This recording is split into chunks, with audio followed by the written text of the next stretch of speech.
delivering the latest news and ultimate happenings in the University Athletic Association of the Philippines. This is UAAP and updates.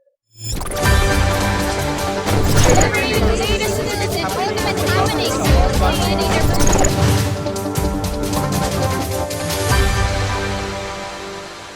National University men's basketball team finished with a bronze medal in the UAAP Season 88 tournament awarded last December 14 at the Mall of Asia Arena. The Bulldogs opened the double round robin elimination with wins over UE, FEU, and UST. NU faced off challenge against UP but closed the first round strong with victories over ADU, DLSU, and Ateneo. Thereafter, the Golden Blue squad began a second round toughly against UP but responding with the key wins over Ateneo, DLSU, ADU, FEU, and UE. In the end, despite a hard-fought outing versus UST, the Bulldogs finished the eliminations as the top seed with an 11-3 record.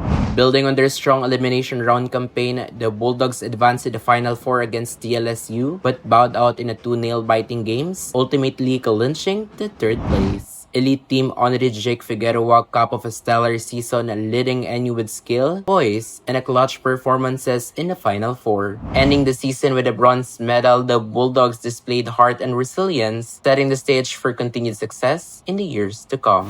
Get the latest news and ultimate happenings from us and News National. I am Denzel Baktig of TNTV, reporting.